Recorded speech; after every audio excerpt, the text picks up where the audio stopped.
విషయమైనప్పుడు అంటే యేసుక్రీస్తు ప్రభువారు పరలోకము నుండి మధ్యాకాశములోనికి ప్రత్యక్షమైనప్పుడు ఆ దినమున మిద్దె మీద ఉన్నవాడు సామాగ్రి తీసుకొని పోకూడదు, పొలములో ఉన్నవాడు ఇంటికి రాకూడదు అని దేవుడు వాక్యములో సెలవిస్తూ 2 మాటలు చెప్పారు ప్రభు. ఆ రాత్రి ఇద్దరు మంచము మీద ఉందరు, వారిలో ఒకరు కొనుపోబడును, ఒకరు విడిచిపెట్టబడును. యేసు ప్రభు యొక్క రహస్య రాకడ అంటే మధ్యాకాశములోనికి వచ్చినప్పుడు ఇద్దరు మనుష్యులు మంచం మీద పడుకొని ఉందురంట. ఇక్కడ గమనించండి దేవుని పిల్లరా, మరి సాధారణంగా మంచం మీద ఇరుగురు పడుకొనడం అంటే భార్య భర్త పడుకొని ఉండవచ్చు, తల్లి కుమారుడు పడుకొని ఉండవచ్చు, లేదా తల్లి కుమార్తె పడుకొని ఉండవచ్చు. అలాగునే కుమారుడు తండ్రి పడుకొని ఉండవచ్చు. మంచం మీద మాత్రము ఇద్దరు పడుకొని ఉండగా ఒకరు పరలోకానికి తీసుకొని పోబడ్డారు, మరొకరు విడిచిపెట్టబడ్డారు. రెండవదిగా దేవుని పిల్లరా, ఇద్దరు స్త్రీలు తిరగలి విసురుతున్నారంట. మరి ఈ మధ్య ఈ కాలములో తిరగలి అంటే ఎవరికి కూడా తెలియని విషయంగా ఉంది. ఆనాడు మరి ఒక రాయి కింద ఉంటే ఆ రాయి మీద మరొక రాయి ఉండి ఆ రాయిని గింజలు వేసి తిప్పినప్పుడు అది పౌడర్గా చేసేది ఆ తిరగలి. ఇద్దరు స్త్రీలు లేదా ఇద్దరు మనుష్యులు తిరగలి విసురుతూ ఉన్నారు. ఒక ఆమె కొనుపోబడింది పరలోకానికి అంటే తీసుకుపోబడింది, ఒకరు విడిచిపెట్టబడ్డారు. దేవుని పిల్లలారా,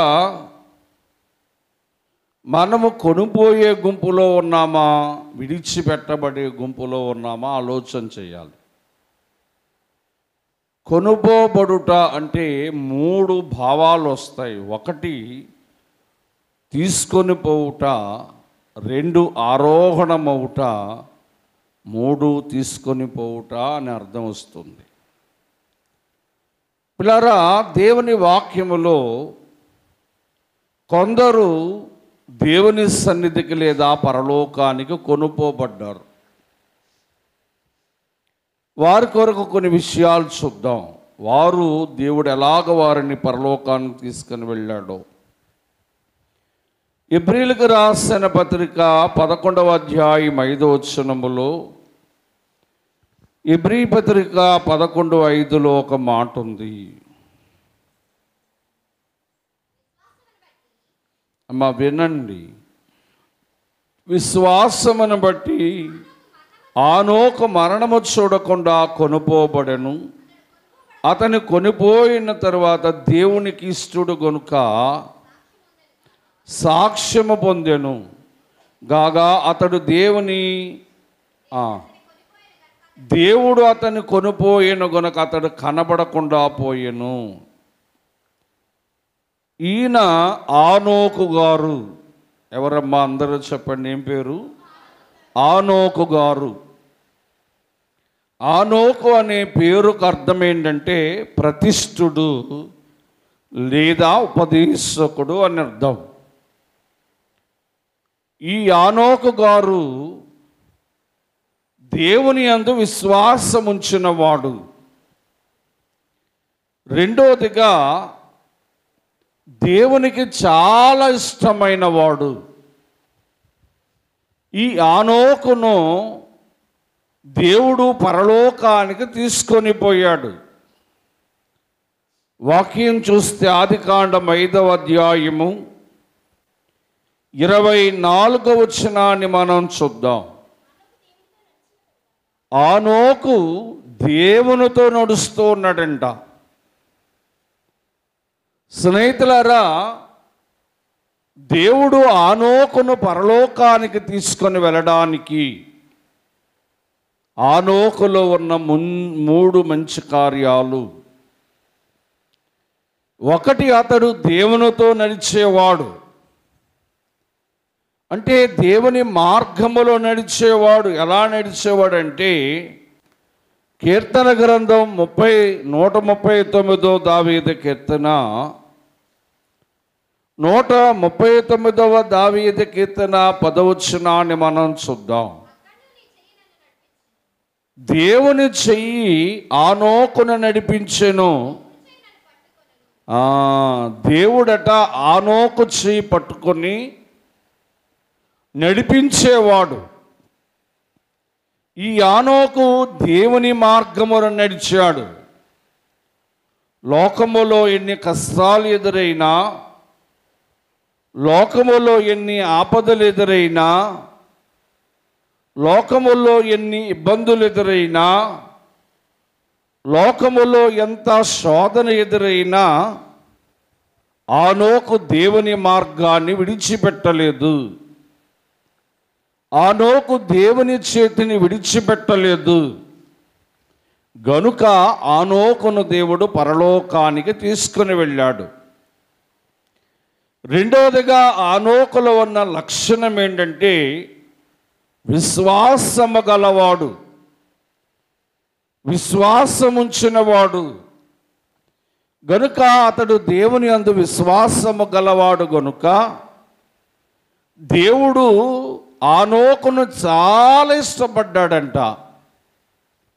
ఇష్టపడ్డాడు గనుకనే ఇష్టపడిన ఆనోకును భూమి మీద ఉండకుండా, దేవుని ఇష్టమైన ఆనోకును భూమి మీద ఉండకుండా పరలోకానికి తీసుకుని వెళ్ళాడు.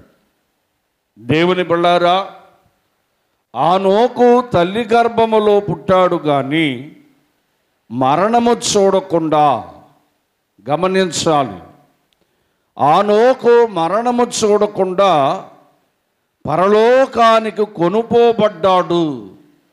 ప్రియ స్నేహితులరా, గనుక మనము కూడా ఆనోకు వలె దేవునితో నడిచినప్పుడు, మనము కూడా ఆనోకు వలె దేవుని యందు విశ్వాసం ఉంచినప్పుడు, మనము కూడా ఆనోకు అనే మనుష్యుని వలె దేవునికి ఇష్టలుగా బ్రతికినప్పుడు, దేవుడు మనలను కూడా పరలోకానికి ఆరోహణము చేయగలడని, ఆయన మేఘముల మీద మనలను తీసుకొని వెళ్ళగలడని మనము విశ్వసించవలను. ఆనోకు మరణము చూడకుండా పరలోకానికి వెళ్ళిపోయాడు. ఇక రెండవ భక్తుని చూద్దాం. 2వ రాజుల గ్రంథము 2వ అధ్యాయము, ఈ 2వ అధ్యాయము 11వ వచనాన్ని మనం చూద్దాం. ఏలియా, ఎలీషా వీళ్ళిద్దరూ గురు శిష్యులు. ఏలియా, ఎలీషాలు వెళుతూ ఉన్నారు. వీళ్ళిద్దరూ మాట్లాడుకుంటూ ఉన్నారు. ఏలియా ఎలీషా అన్నాడు, ఎలీషా ఇక నన్ను విడిచి వెళ్ళిపో అంటే, అప్పుడు ఎలీషా అంటున్నాడు, గురువుగారండి ఏలియా గారు, మిమ్మల్ని నేను విడిచి వెళ్ళను. మిమ్మల్ని నేను విడిచి వెళ్ళాలంటే 2 గల ఆత్మశక్తిని నాకు ఇవ్వాలని చెప్పాడు. సరే, ఏలియా అనే మనుష్యుడు, ఎలీషా అనే మనుష్యుడు నడుచుకుంటూ వెళుతూ ఉన్నారు. ఏలియా అనే మాటకు అర్థం ఏంటంటే, యెహోవా నా దేవుడు అని మాటకు అర్థం. ఏలియా అనే మాటకు అర్థము యెహోవా నా దేవుడు అని అర్థం. వీళ్ళిద్దరూ నడుచుకొని వెళుతూ ఉన్నారు. చదువుదాం.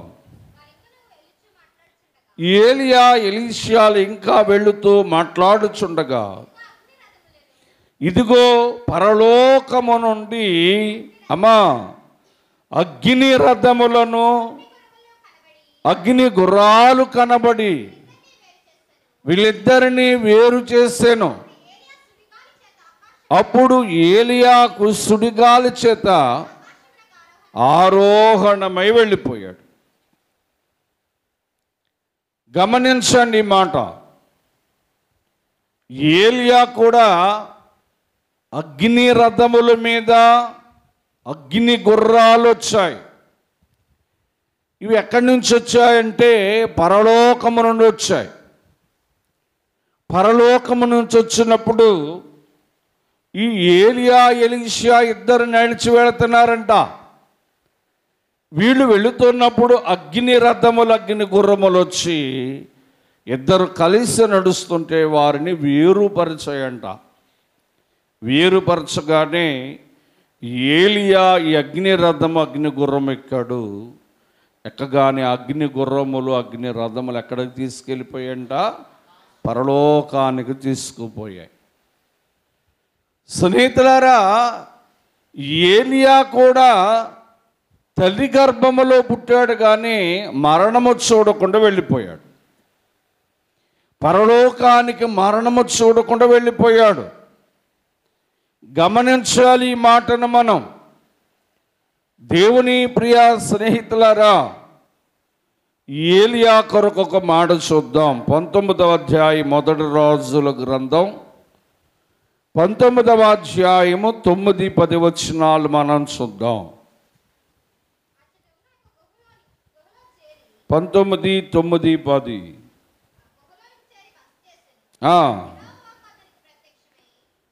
యెహోవా వాక్కు అతనికి ప్రత్యక్షమై ఏమంటున్నాడు దేవుడు?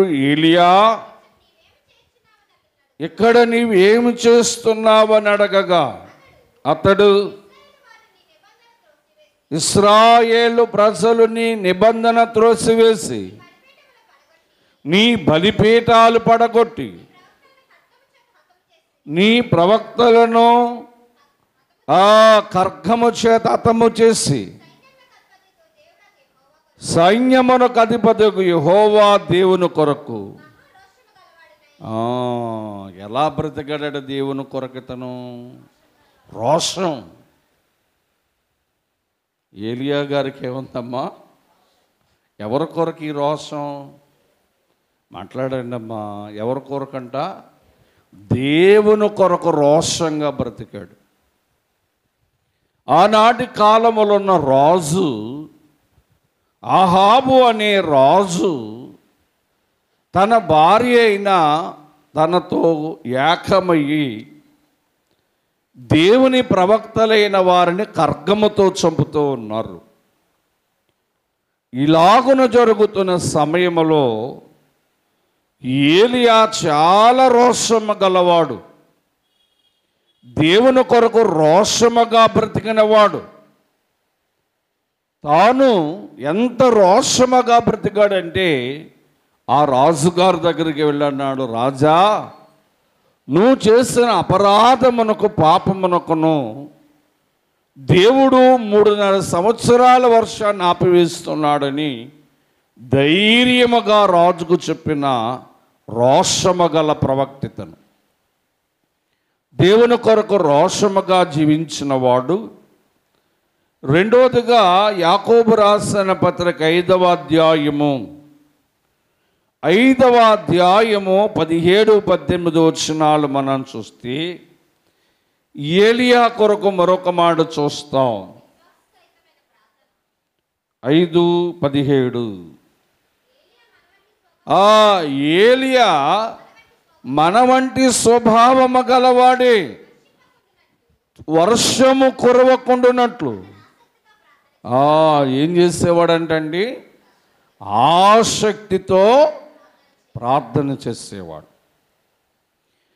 ఏలియా పరలోకానికి వెళ్ళడానికి గల కారణం ఏంటంటే, ఒకటి, దేవుని కొరకు రోషంగా బ్రతికాడండి. ఎవరి కొరకు? దేవుని కొరకు రోషంగా బ్రతికాడు. రాజునైనా రాజు ఆజ్ఞనైనా తిరస్కరించి చాలా రోషంగా బ్రతికాడు. ఎంత రోషంగా బ్రతికాడంటే ఆకాశము నుండి అగ్ని కురిపించిన ఇతనికి ఒక పేరుంది, అగ్ని ప్రవక్త అని. ఇతడు ప్రార్థన చేయగా ఆకాశము నుండి అగ్ని కురిసేది. దేవుని పిల్లారా, అటువంటి రోషముగా బ్రతికిన ఏలియా రెండోదిగా ఆసక్తితో ప్రార్థన చేసేవాడట. దేవుని పట్ల చాలా ఆసక్తితో ప్రార్థన చేసేవాడు. వర్షము కురిపించడానికైనా, వర్షాన్ని ఆపివేయడానికైనా చాలా ఆసక్తితో ప్రార్థన చేశాడు. ఎలా ప్రార్థించాడు అంటే మోకాళ్ళ మధ్యలో తలపెట్టుకొని కరిమేలు పర్వతము పైన 7 పర్యాయములు మోకాళ్ళ మధ్యలో తలపెట్టుకొని ఒక విచిత్రమైన ప్రార్థన చేశాడు. ఒక వింతైన ప్రార్థన చేశాడు ఏలియా.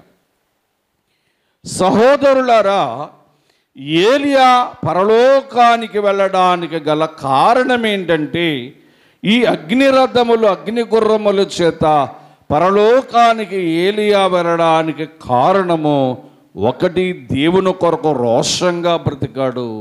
2, ఆసక్తితో ప్రార్థన చేశాడు. ఇవాళ మనము కూడా ఈ లోకములో దేవుని కొరకు రోషముగా బ్రతకాలి. వారు ఏదో అంటారు, వీరు ఏదో అంటారు, లేకపోతే వారు చెప్పిన పని చేయకపోతే, వారు రమ్మన్న అన్య దేవతల గుడి దగ్గరకు రాకపోతే వారు నాతో మాట్లాడరని మనం ఎవరికి భయపడకూడదు, దేనికి భయపడకూడదు. దేవునికి మాత్రమే భయపడుతూ దేవుని పట్ల రోషము కలిగి జీవించాలి. రెండోదిగా ఏలియా వలె మనము కూడా ఆసక్తితో ప్రార్థించేవారిలా ఉండాలి. ఏ సమయమైనా అసమయమైనా దేవుని పట్ల ఆసక్తితో ప్రార్థన చేయాలి. ఆసక్తితో వాక్యం చదవాలి. ఆసక్తితో దేవుని మందిరానికి రావాలి. దేవుని పిల్లారా, ఏలియా ఎలాగ ఆసక్తి గలవాడో, ఆసక్తి కలిగి ప్రార్థన చేసి పరలోకానికి వెళ్ళాడో, అలాగునే మనము కూడా పరలోకానికి ఆరోహణం అవ్వాలంటే మనము కూడా ఏలియా వలె రోషము కలిగి ఆసక్తితో ప్రార్థన చేసేవారుగా ఉండాలి. మరొకరిని చూద్దాం, పరలోకానికి వెళ్ళిన వారిని. అపోస్తుల కార్యగ్రంథం 1వ అధ్యాయము 9వ వచనం నుంచి 11వ వచనాలు మనం చూద్దాం. అమ్మా, విన్నారా?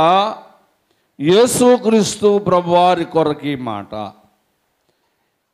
ఆయన శిష్యులతో ఈ మాటలు చెప్పుచుండగా, ఏమా శిష్యులందరూ చూస్తుండగా ఆయన ఆరోహణమాయను. అప్పుడు ఆయన వారి కనులకు కనబడకుండా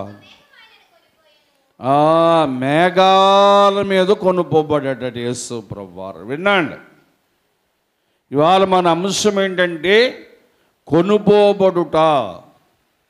ఏంటమ్మా? భూలోకము నుండి పరలోకానికి కొనుపోబడుట. ఇక్కడ గమనించాలి, ఏలియా పరలోకానికి కొనుపోబడ్డాడు. ఆనోకు పరలోకానికి కొనుపోబడ్డాడు. ఇప్పుడు యేసు ప్రభువారిని చూస్తున్నాం. ఈయన కూడా మరణమైన తరువాత శిలువ మరణము పొంది ఆయన 3వ దినమున లేచి సంఘముతో 40 దినాలు గడిపాడట. ఎన్ని దినాలు గడిపాడట? 40 దినాలు ఉన్నాడట సంఘంతో ఆయన. ఈ 40వ దినము నాడు ప్రభు ఏం చేశాడంటే వీళ్ళందరినీ యెరూషలేము రమ్మని, ఆయన శిష్యులైన వారందరినీ యెరూషలేము రమ్మని, ఆ యెరూషలేము అని ఒక ఒలీవల కొండ మీదకి వెళ్ళాడు ప్రభు. ఒలీవల కొండ మీదకి వెళ్ళిన తర్వాత శిష్యులందరితో మాట్లాడుతున్నాడు. మీరు కనిపెట్టండి, పరిశుద్ధాత్మను పొందుకుంటారు, మీరు కనిపెట్టండి అని మాట్లాడాడు. మీకు ఆదరణకరణ వస్తాడు అని మాట్లాడాడు. మాట్లాడుతుండగానే ఒక మేఘం వచ్చిందంటండి పరలోకం నుంచి. ఏమొచ్చింది? మేఘం వచ్చిందంట. మేఘము రాగానే ప్రభు మేఘం ఎక్కారు. ఆ మేఘం ఆయనను తీసుకుపోతుందంట, కొనుపోబడుతున్నాడట. అయ్యగారు అందుకన్నారు, మేఘములోని వేగము తెలసి, మేఘములోని వేగము తెలసి, మేఘనాదుని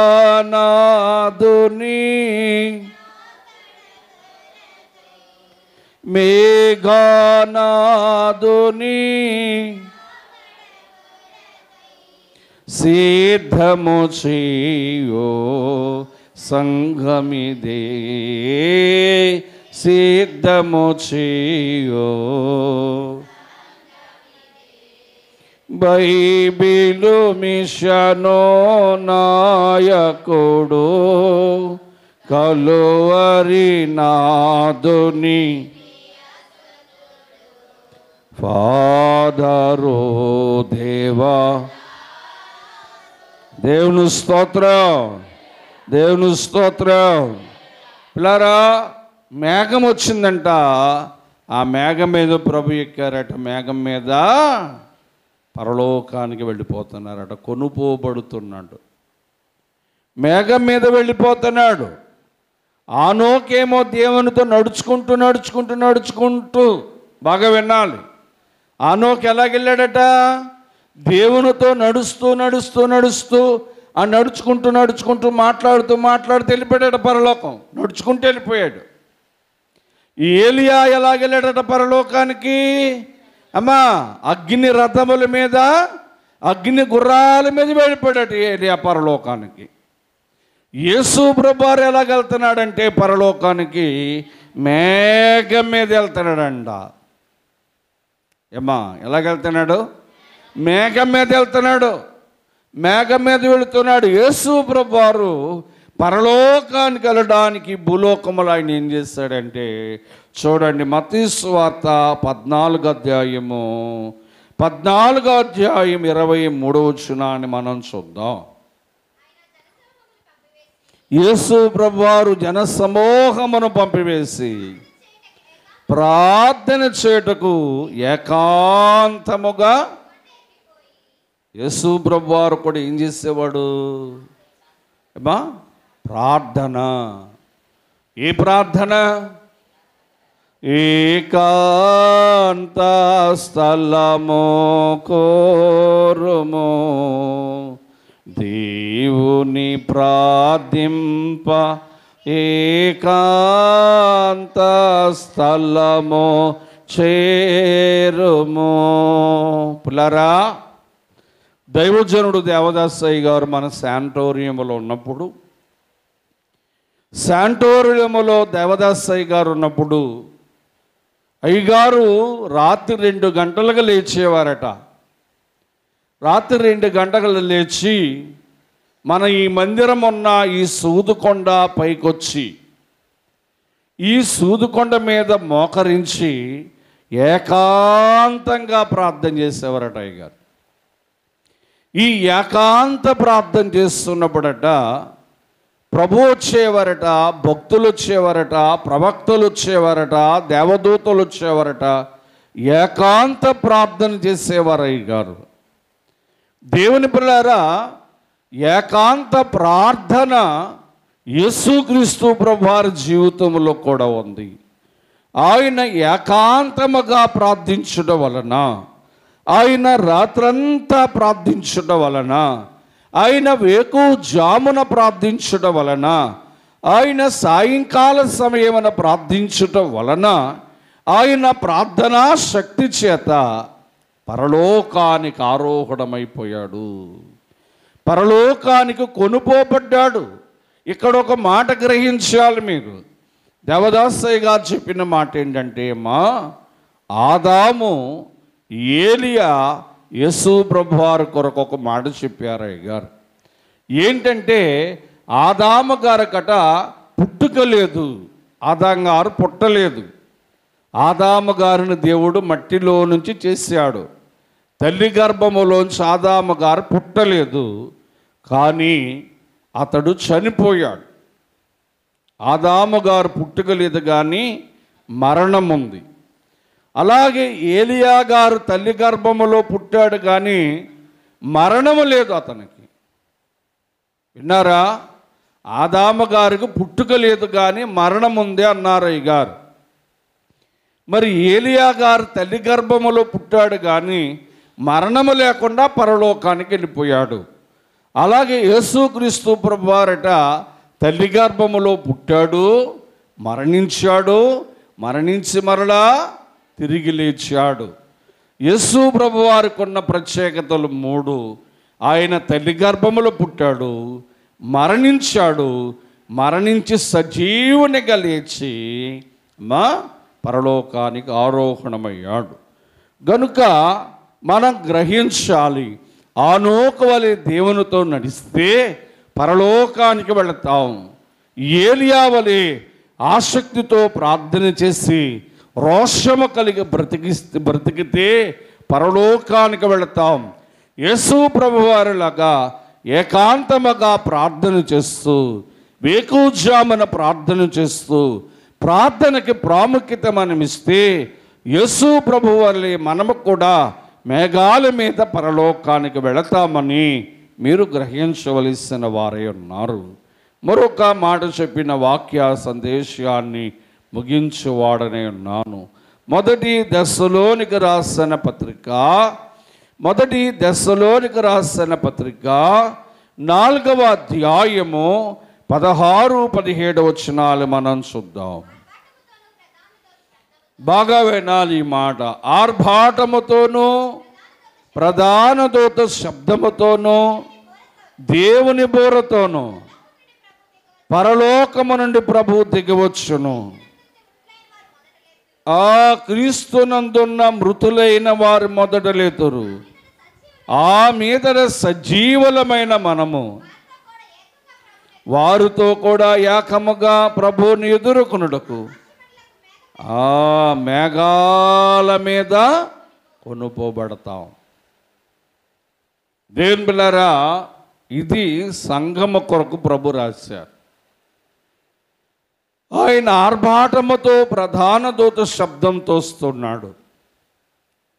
దేవుని బోర. బాగా వినాలి. ఆర్భాటం అంట, ఆర్భాటము అనే మాట మనం చూస్తే యేసు ప్రభు రాకడలో 3 విషయాలు ఉన్నాయి. ఒకటి ఏంటంటే ఆర్భాటము, ప్రధాన దూత శబ్దము, దేవుని బోర. వింటున్నారా? ఆర్భాటం. ఈ ఆర్భాటం లోకమంతా చూస్తారంట. లోకమంతా చూస్తారట ఆర్భాటం. యేసు ప్రభువారు మేఘం మీద రావడం లోకమంతా చూస్తారట ఆర్భాటం. రెండోదిగా ప్రధాన దూత శబ్దం. ప్రధాన దూత శబ్దము సజీవులైన సంఘం వింటారంట. సజీవులైన సంఘం వింటారంట. దేవుని బోర, దేవుని బోర మృతులైన భక్తులు విని వారు లేపబడతారట. దేవుని పిల్లలారా, ఆర్భాటమేమో లోకమంతా వింటారు. ప్రధాన దూత శబ్దమేమో సజీవులమైన మనం వింటాం. దేవుని బోర మృతులైన భక్తులు వింటారు అన్నారు. గనుక దేవుని పిల్లారా, ఈ ఆర్భాటముతో ప్రధాన దూత శబ్దముతో దేవుని బోరతో ప్రభు మధ్యాకాశమునకు వచ్చినప్పుడు మనమట సంఘం అంటే 2. ఒకరు క్రీస్తునందు మృతి పొందిన వారు, 2 క్రీస్తులో సజీవులైన వారు. వీరిద్దరు కలుసుకుంటారట. కలుసుకొని మేఘం మీదకి ఎక్కుతారంట. ఎక్కడికి ఎక్కుతాం? మేఘం మీదకి ఎక్కగానే ఈ మేఘమట మనలను మధ్యాకాశములోనికి, పరదేశంలోనికి తీసుకొని పోతాడట ప్రభు. దేవుని పిల్లారా, ఇక్కడ మనం వాక్యం చూస్తుంటే ప్రభు అంటున్నాడు, మార్కు సువార్త 13వ అధ్యాయము, మార్కు సువార్త 13వ అధ్యాయం 32, 33 వచనాలు మనం చూద్దాం. యేసు ప్రభు యొక్క దినమును గూర్చి, ఆయన రాకడ గడియను గూర్చి, తండ్రికి తప్ప ఏ మనుష్యునికైనను, పరలోకమందున్న దూతలకైనను యేసు ప్రభు రాకడంట ఏ మనిషికి తెలియదంట. విన్నారమ్మా? యేసు ప్రభు రాకడ ఏ మనిషికి తెలియదట, దూతలకు కూడా తెలియదంట. మీకు విషయం ఏంటంటే, వస్తున్న యేసయ్యకే తెలియదంట ఆయన ఎప్పుడు వస్తున్నాడు. ఏమన్నా అర్థమైందన్న మాట మీకు? ఏమ్మా, యేసు ప్రభు రాకడ ఏ మనుషులకి తెలియదంట. యేసు ప్రభు రాకడ అమ్మా దూతలకి తెలియదంట. యేసు ప్రభు రాకడ ఆయనకే తెలియదంట ఆయన ఎప్పుడు వస్తాడో. ఎవరికి తెలుసంట? పరలోకపు తండ్రికి మాత్రమే తెలుసు. ఆయన ఎప్పుడు పంపిస్తే అప్పుడు రావాలి. ఆయన ఎప్పుడు పంపిస్తే అప్పుడు రావాలి యేసు ప్రభు వారు. సరే, కిందకు చదువుదాం. జాగ్రత్త పడుడి. ఏం చేయాలి మనం? ఎలా చేయాలా? పడుకొని ప్రార్థన చేయండి అని ఉందా? ఏం చేయాలా? చేస్తున్నావా ప్రార్థన?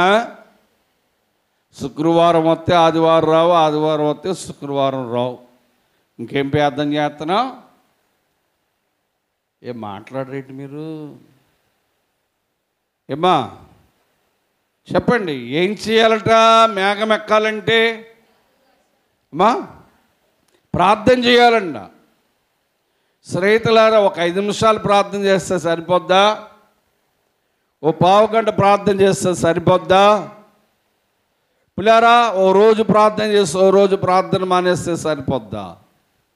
మనం కూడా పరలోకానికి వెళ్ళాలంటే సహోదరులారా, మనం కూడా మేఘం ఎక్కాలంటే సహోదరులారా, మనము కూడా పరలోకములో ప్రభువుతో కూడా ఉండాలంటే సహోదరులారా, మనము కూడా ప్రార్థన చేయాలి. మెలుకు కలిగి ప్రార్థన చేయాలి. దేవుని పిల్లారా, మెలుకు కలిగి ప్రార్థన చేయాలి. నీకు ఏ సమయం అనుకూలమవుతుందో ఆ సమయములో నువ్వు ప్రార్థన చేస్తూ ఉండాలి. దేవుడు నీకు ఏ అనుకూల సమయం ఇచ్చాడో ప్రార్థనలు ఎక్కువ గడపాలి మనం. గనుక నీ ప్రార్థన నిన్ను పరలోకానికి ఆరోహణము చేస్తుందని నువ్వు గ్రహించాలి దేవుని పిల్లారా. గనుక ఇందాక చూసావు పిల్లారా, ఇద్దరు మంచం మీద ఉన్నారంట. ఒకరేమో పైకి వెళ్ళిపోయారు, పరలోకానికి కొనుపోబడ్డారు. ఒకరు విడిచిపెట్టబడ్డారు. దేవుని పిల్లారా, మీరు గ్రహించండి, ఇక్కడ ఆడవాళ్ళు ఎక్కువ ఉన్నారా, మగాళ్ళు ఎక్కువ ఉన్నారా? విన్నారా? మిగిలిపోయేవారు మీ భర్తలే. భూమి మీద మంచం మీద ఉండిపోయేవారు మీ భర్తలే. దేవుని పిల్లారా, నిజమే, భక్తుల్లో స్త్రీలు ఎక్కువగా భక్తిగా ఉంటారు కానీ పురుషులు భక్తిగా ఉండరు. మందిరంలో ఒక 50 మంది ఆడవాళ్ళు ఉంటే ఓ 10 మంది మగాళ్ళు ఉంటారు అంతే. రాకడలు ఎక్కువగా మిగిలిపోయే వారు అందరూ మగాళ్ళే. వాళ్ళకు వండి పెట్టేది ఎవరో, వారి బట్టలు ఉతికేది ఎవరో, ఏంటో వాళ్ళ పరిస్థితి మనకు అర్థం కావట్లే. ఏమో స్నేహితులు ఇద్దరు తిరగలి విసురుతున్నారంట. ఒక ఆమెడేమో సినిమా ఊసులు చెప్తుందంట. తిరగలి విసురుతూ సినిమాలో ఇలా చేసాడే, అలా చేసాడే, సీరియాల్లో ఆకులు వచ్చాయా, ఈ తమలపాకులు పెట్టారా అని చెప్తుందంట. తిరగలు విసురుతూ ఇంకొక ఆవిడ గింజలు వేస్తూ, దేవానికి స్తుతి నాయన, దేవానికి ప్రభువా, నన్ను ఇలా దీవించావు నాయన, నన్ను ఇలా ఉంచావు ప్రభా, నా బిడ్డలను ఇలా ఉంచావు ప్రభా అని ఆ తిరగల్లో ఆ కన్నంలో గింజలు వేస్తుందంట ప్రభుని స్తుతిస్తూ. ఈ సినిమా కబుర్లు, లోకపు కబుర్లు చెప్తున్న ఆమె మిగిలిపోయింది. అమ్మా వింటున్నారా? ప్రభువును స్తుతిస్తూ గింజలు వేసిన ఆమె పరలోకం ఎగిరిపోయింది. కనుక నువ్వు గ్రహించాలి, మనం ప్రభువుతో కొనుపోయేవారుగా ఉండాలి. ప్రభువు దగ్గర నివాసం చేసేవారుగా ఉండాలి. మనం రాకడ మాసములో ఉన్నాం కనుక ప్రభువు పరలోకానికి ఆనాడు ఆనోహుని ఎలా తీసుకుని వెళ్ళాడు, ఏలియాని ఎలా తీసుకుని వెళ్ళాడు, ఆయన పరలోకానికి ఎలా వెళ్ళిపోయాడో అలాగే ఆర్భాటముతో ప్రధాన దూత శబ్దముతో వచ్చినప్పుడు మనలను కూడా ప్రభు అలాగే తీసుకుని వెళతాడు. ఈ మాటలు ప్రభువు దీవించునుగాక. 7